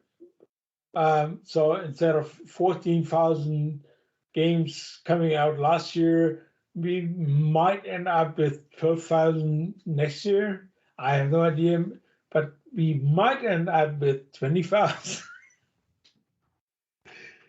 And again, I saw the article, I think it was the head of a Japanese studio, and I saw the article basically a month ago, that AI is going to enable all the normal people, the consumers, to make their own games. Holy shit, I hope not. Now, I mean, one of the biggest problems today, it's never been easier to make games. You have ready, busy, out-of-the-box working engines, Unreal, Unity, whatever. You have so many sources of how to do things on YouTube. You have teachings at universities. You can actually have a game designer's degree. You have, I mean, back in the day, people learned assembler from scratch. So there was nothing. And now it's easy. However, it's never been harder to sell your game. And that's going to be the issue. And it's sort of going to be, that's going to be a bloodbath in a couple of years. I mean, you have so many games out there and so many more games probably coming out in 10 years. The rate of success is basically going down, or not going to change. Do you think that I mean, obviously PC is one thing, consoles are another. Do you think that the console makers will put in some kind of barrier? I mean, a return to Nintendo's old policies of every publisher gets 4 licenses a year and that's it, type of thing. Why? You don't think they're going to put the reins on this in order to keep the game publishers in business? Well, the thing is, the thing is, they're making money no matter what. They're getting paid for providing their platform, either as a console, and they're getting money for putting your game on that Sony store. It's actually a good thing, though. Same with Apple and Google. I mean, they're happy to have 2 million apps on the App Store because they can. Hey, we have 2 million apps on the App Store. And 1.9 million are never going to make any revenue or doing something. They're busy just there doing nothing. But it's and it's not doing anything for Apple because they don't care. I mean, okay, if the game or the app is not doing that well, you're not getting any money. But it doesn't cost us anyway. That's it. Our take is we have those numbers in our app store, and that's something we can talk about, right? We have 2 million apps on the app store, and they're making their money because they're making most of the money with only the top 50. That's it, or top 10. I mean, we talked about that. Let's say Steam, for example, again, last year, almost 14,000 games, and the top 10 made more than 60% of the revenue. Yeah, it's crazy. Top 10, that's it. So what role do you see, and I'm using you basically now as a forecaster for the industry, but what role do you see for the, subscription-based services like Game Pass and so on and so forth, with especially in light of, Microsoft buying Activision and all these other studio acquisitions by the manufacturers? Do you see that business model impacting the way games are made going forward? Is that a change that's going to impact how you decide whether or not to make a game and how to make the games? Well, I think it's personally very good for the platform holders. It's a sort of, for me, it's like a sort of streaming opportunity. It's a sort of a,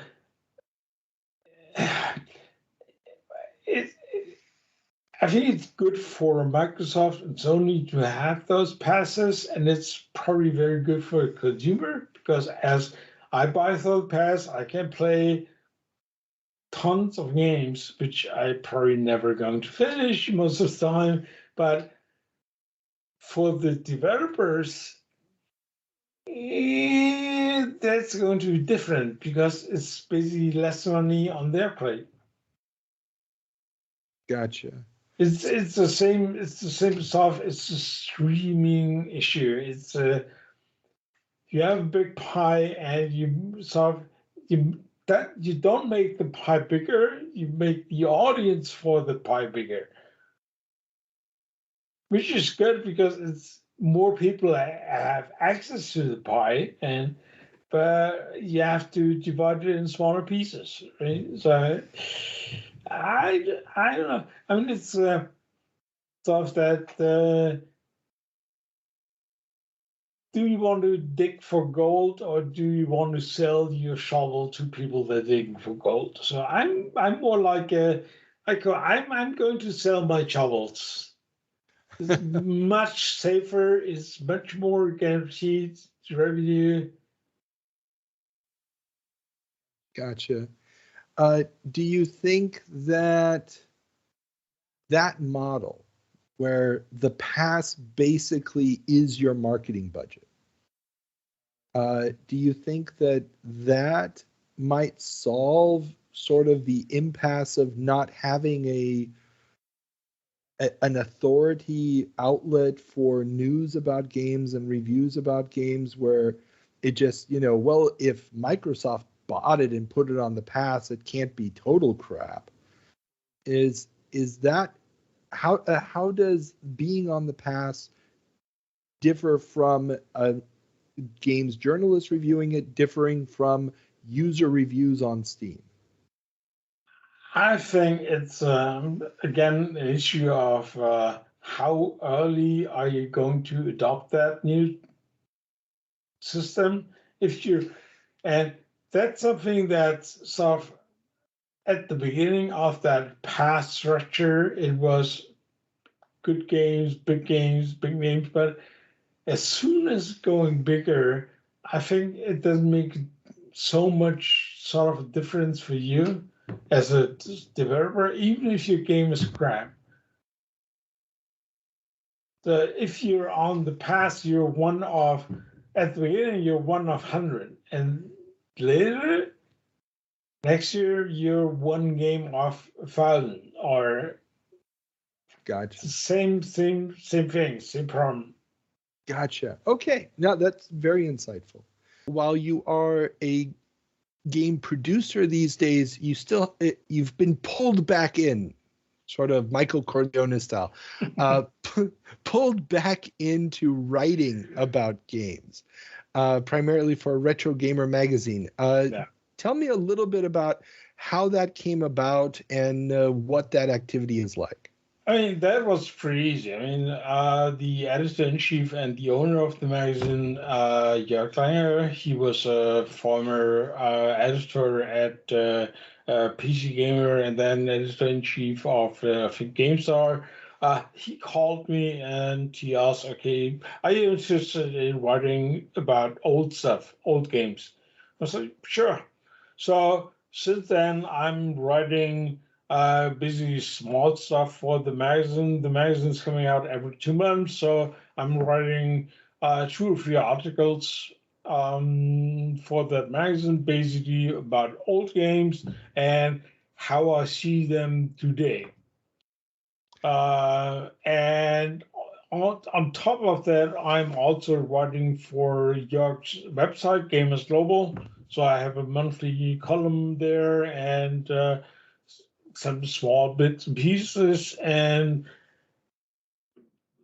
occasionally, but that's honestly, I did 2 or 3 articles for Golem, the website from Berlin. I did 2 articles, I think, in the last 4 years. So that's about it. Yeah, doesn't really count. Yeah, and that's sort of easy stuff. I mean, I write about games I already played a while back, so I have to refresh my memory, so I check out the old, basically the old ratings for the game, and most of the time I fire up an emulator and play the games. Because I don't have all the consoles anymore. I don't have the games anymore. So, but just to refer, okay, was it as we wrote at that time? Was it not different? And the funny thing is, most of the games we liked back in the 90s and back in the 80s those games, I would play them today. I mean, they're way too complicated, extremely difficult.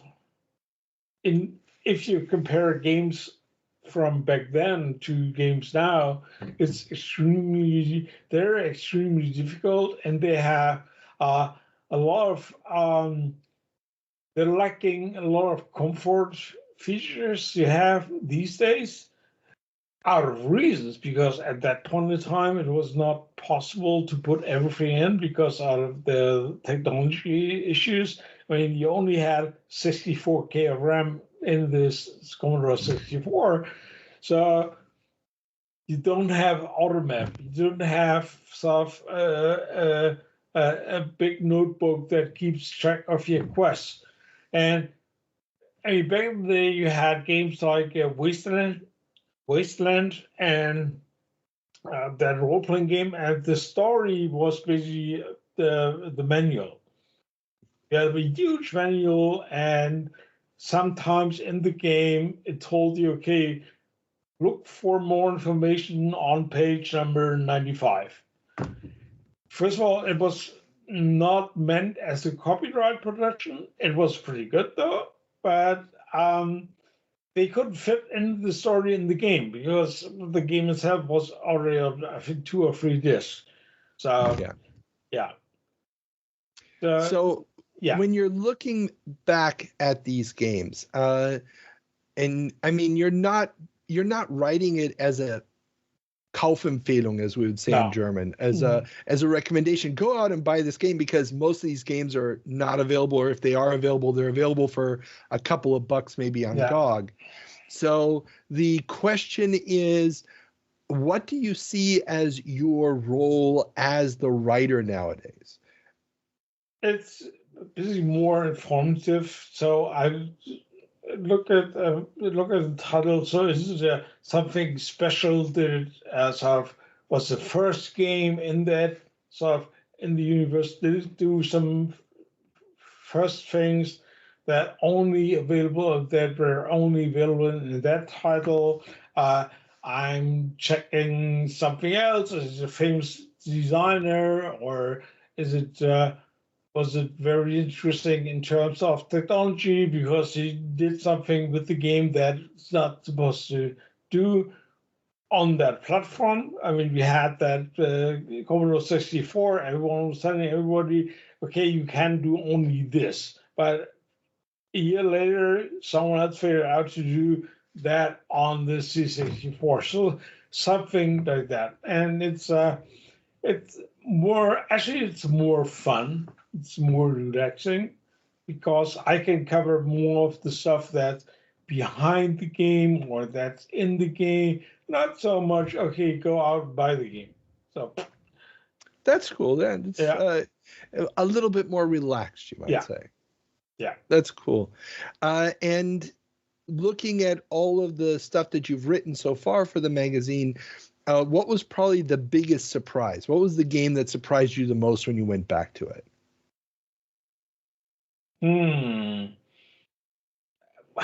And it can be good or bad surprise, Oh, whichever one. one of the biggest surprise, and that basically keeps surprising me. That's of that Japanese strategy game, Advanced Daisen Ryaku, Advanced Military Commander in the West, that came out on Genesis, I think, early 90s. So that was only available in Japan on Genesis, on Mega Drive. And we had two versions of it back in public times. With the Japanese manual, so it took us about a week or two to just figure out what to do by trial and error. And someone did sort of an English translation back in 2000. So the whole menu is now in English on an emulator. And what surprises me is that the game itself is still extremely playable. It's fun. So every single year, I hook up the emulator, I play the game, and I find myself that wait a second, I started about 5 minutes ago. That was about 10 hours ago. So that one was. I mean, I still can wrap my head around that this game had so much content crammed into that little 1 megabit cartridge. Unbelievable. And it's fun to play. It's still better than most of the strategy games out there today. So that's the one game that keeps me that surprises me every single time. And sometimes I also write about games that I haven't played at that time. I did an article about Rogue Galaxy, the Japanese role-playing game, and I think I missed that one back in the day. And I was, whoa, why did I miss it? That's really good. But sometimes it's just, oh God, I really played that. I liked it, or we believe that was a good game. And of course, you always have that issue that most of the games are not aging very well, and especially when it comes down to that technology-driven games. Like if you look at Wing Commander, at that time it was a big fuzz, yay! And you needed a Pentium, whatever. And these days, yeah, I mean, gameplay-wise, there's not much into it. It looks good, and well, at that time it looked good. But if it comes down to the gameplay and the game mechanics, On the other hand, you have games like Super Mario role-playing game that the remake just came out, I think 2 or 3 months ago, and the original is, yeah, it doesn't look as good as the remake, but from the gameplay perspective, it's still wow. Or Super Mario. I mean, again, I hate the guy, but the game itself, from a gameplay perspective, is still one of the best games out there. That's true. Yeah. I mean, it's the design, the care in the design really, really shines through. And the face, and the other thing, I mean, that sort of self-prophecy. A lot of people ask me, okay, what's the best game ever? Or your best game? And people are expecting me to answer, okay, it's Dungeon Buster or the Bot Sale or whatever. And I keep telling them the best game out there, and still the best game is Tetris. Amen. It's so simple.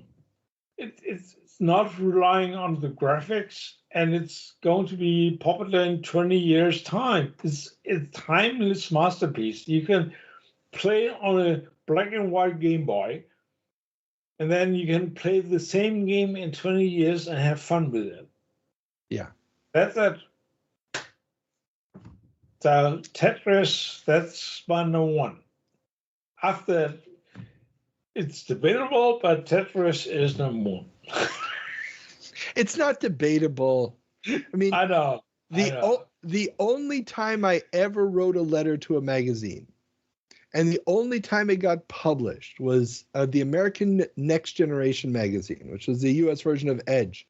And they had done a list of the best games ever, I believe in 95 or 96. The best game was Tetris, made perfect sense. And the following year, Super Mario 64 came out, and they said that was the best game of all time. And I wrote an angry letter saying, and next year it's going to be Tetris again because you guys are idiots. And the next year, what did they do? Mario 64 wasn't even its own game. It was just lumped together with all the other Mario games because that's the nature of that beast. That's... honestly, I think that's sort of an issue these days with... especially if it comes down to rating a game. I mean, these days I see a lot of 100%ers or 10 points or whatever. That's basically the max number you can give. And I think, okay, well, what's going to happen next year? So you gave the new Zelda 100%. So there's nothing that can beat that. So what's the next game going to be? Is it 110%? Nah. So that was basically one rule we had at in public times. So we are never ever going to get or give 100% because then you're screwed. I think the highest game rank at the time was 96, and that was either Tetris or Super Mario. So totally justifiable, but not 100. I mean, I'm sorry. It only makes sense, and it's a good attempt to try to be consistent. And yeah, it's, what can you say? Yeah. So the retro gamer thing, that is still an ongoing concern. I know there's been some issues with the publishing of that magazine in the last few months. Yeah. The German version of RetroGamer. It's still an issue. So the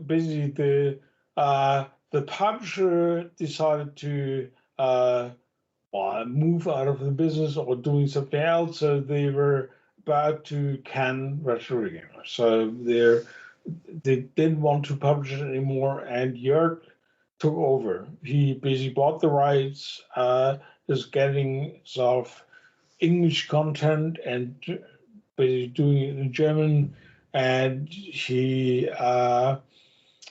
doing everything at the moment. So that's it on the business side. We still have the same team and some new guys working on German content, and that's it. So for me, nothing is going to change. So I write my articles every couple of months, and that's it. Perfect. And we will keep reading them. Thank you. Mikhail, I've taken up way too much of your time already. That I end all of my interviews with the same question. Yes. And that is. Yeah, we can do it another week. No. But for the viewers at home, we've been doing this for a while now. So, I end every interview with the same question. And that is this. Looking back at your career, and in your case, it's careers. Yeah. What is one development in the games business that you thought was going to be huge that didn't go anywhere, that fizzled out? And what is one development that became huge that you did not see coming? Okay. There are basically two things. The one thing I thought is going to be huge was Google Stadia, for example. I thought, okay, that's the idea behind it was great. The company behind it had muscles, and that's going to be a real big thing, game changer. Nothing happened. And the thing I didn't see coming was free to play. That was early 2000s. I was in Korea at that time for a couple of shows, and a lot of games that were offered to Jowood at the time were free to play. And I was, okay, how do you make money out of this?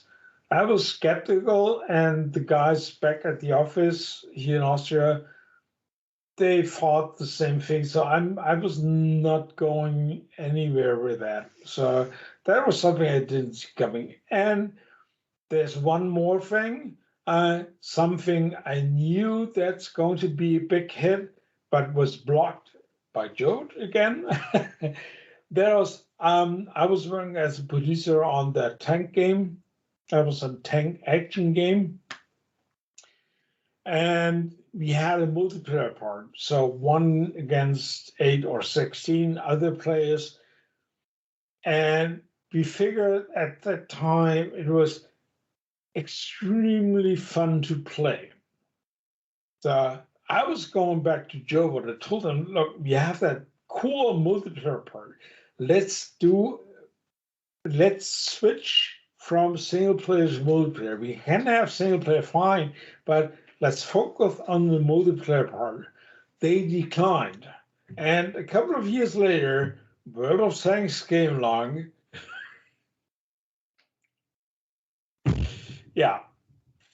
Who knew that running around in a tank, blowing each other up was going to be that much fun?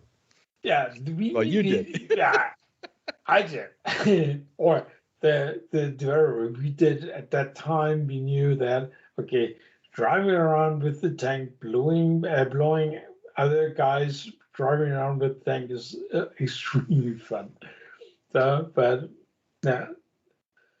So, and well, I'm still not sure about the career thing. So yeah, I'm not rich. I'm sort of still lower management. Hey, you still get to basically be in the games business. Yeah. Which, like I said at the beginning of this, good friend of mine, I mean, his only question for me for you, and he also was a power play reader back in the day, was it as much fun as we thought it was? Yeah. Yeah. Sorry, but you win. Yes. I mean, that's a thing. I mean, we always talked about the thing that because it's always changing, and we have new hardware, you have new business models, we have new stuff coming along. That's something I really like and I really enjoy, that busy forces you to keep up with that. I mean, I was attending a show a couple of years back here in Vienna, how to become an official businessman, whatever. So, and I was talking to a guy who was an engineer, and he worked for the guys who were doing brakes for trains. And I told him, okay, what's your busy product life cycle? How long does it? And he told me 25 years. And wait a second, what are you doing the rest of the time?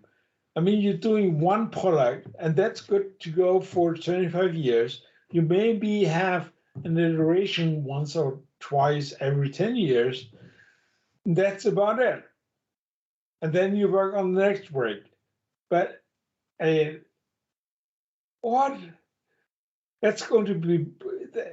I couldn't do that. Yeah, it would just be boring. Yeah. And again, I mean, also part of the fun is that uncertainty. Yes, we have an inkling of what's going to change and how the industry is going to look like next year or the year after that.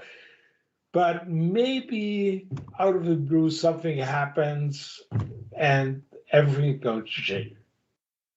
New business model is taking over the world, new console, out of the blue, someone comes along and does a new console and everything is going to that platform. I mean, just today we saw that deal that Epic or Disney did with Epic. Yeah, I mean, and we're recording this session on the 8th of February. So yeah, I mean, they just cut that deal. That this could mean all sorts of stuff. Yeah. So maybe next year they're going to be bigger. They're going to change the industry. I have no idea. And that's something that's also part of the fun that year. I'm not really, well, I have an idea, but maybe that's going to change next year. But only time can tell. Yeah, we'll see. So, Micha, any last words for any old fans of yours out there? No, I'm good. I mean, well, if you're interested in old games and old stuff, get a RetroGamer. That's that magazine we're busy reviving. That's it. Okay, everybody, pick up RetroGamer. There we go. Michael, this has been a blast, and I cannot thank you enough for all the time you've given me. That's okay. It was my pleasure. Excellent. I hope you've enjoyed another Video Game Newsroom Time Machine interview. You can leave us comments on Twitter, Instagram, and if you like what we're doing here, drop us a couple of bucks on Patreon. All the links are in the description below.